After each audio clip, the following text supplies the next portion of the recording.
کس قدر شباہتیں ہیں حضرت زہرا میں اور معصومہ قم میں بھی، کہ باقاعدہ علماء نے پورے آرٹیکلز اس پہ لکھے ہیں کہ حضرت زہرا کی بھی انسان شفاعت کا طلبگار ہے، ان کی بھی شفاعت حاصل ہوگی۔ اسی طریقے سے چھٹے امام کا یہ جملہ بھی ہے سفینۃ البحار میں کہ معصومہ قم کی شفاعت سے ہمارے سارے شیعہ جنت میں داخل ہوں گے۔ اور جب بھی آپ نے دیکھا ہوگا کہ وہاں پہ حرم کی جو زری ہے اس کے اوپر بھی یہ جملہ لکھا ہوا نظر آیا ہوگا آپ کو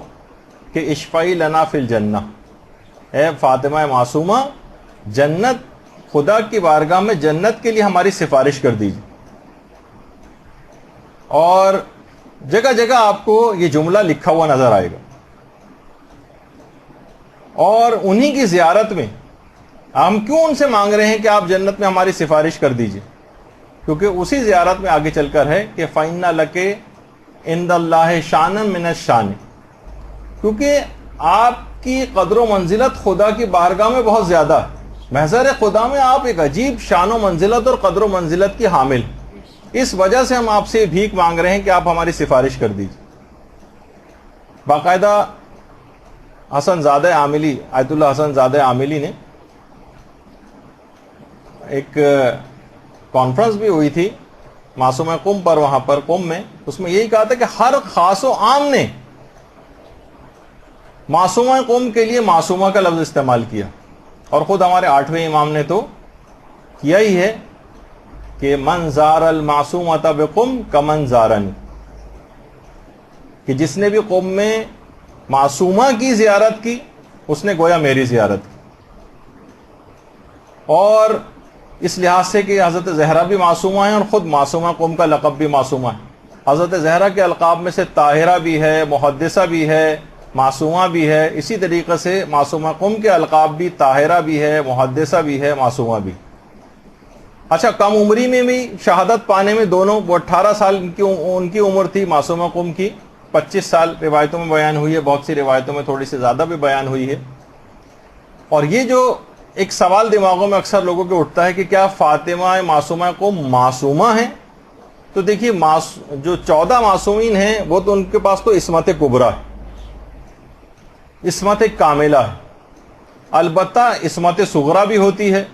محفوظ عن الخطا بھی اس کو کہا جاتا ہے، جیسے حضرت عباس علمدار علیہ السلام، حضرت زینب سلام اللہ علیہا، اللہم صلی علی محمد و آل محمد۔ اسی طرح سے معصومہ قم سلام اللہ علیہا، اسی طرح سے مثلا فرشتے بھی معصوم ہیں اور دیگر انبیاء بھی معصوم ہیں، لیکن سب کی عصمت کے درجات الگ الگ ہیں۔ عصمت اکتسابی بھی ایک چیز کہلاتی ہے، یعنی وہ عصمت جو کہ خود محنت کر کے، ریاضیات کر کے اور مجاہدات کر کے حاصل کی جاتی۔ کسی نے آیت اللہ بہجت سے بھی ایک دفعہ پوچھا تھا کہ کیا حضرت فاطمہ معصومہ قم جن کو کہا جاتا ہے، کیا یہ واقعی معصومہ ہیں؟ تو آیت اللہ بہجت نے کہا کہ تم اس کی عصمت کا پوچھ رہے ہو کہ جس کی شفاعت سے جنت واجب ہو جاتی،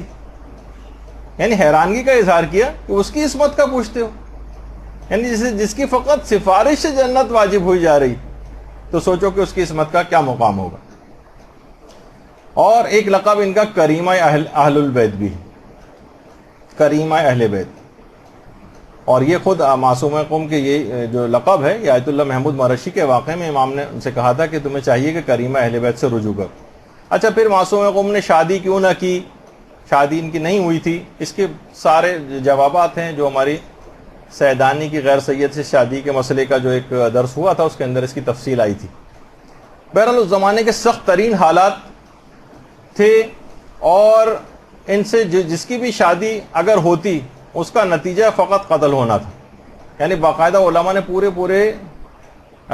واقعات اور حالات اس زمانے کے کتنا سخت ترین دور تھا، تو وہ اگر کسی کو اس کی تفصیل چاہیے کہ ان کی شادی کیوں نہیں ہوئی تھی تو مختلف علماء نے اس کے اوپر آرٹیکلز بھی لکھے ہیں، اور اس درس کے اندر بھی اس کی تفصیل مل جائے گی جس کو آپ سن سکتے ہیں۔ برحمتك يا أرحم الراحمين وصلى الله على محمد وآله الطاهرين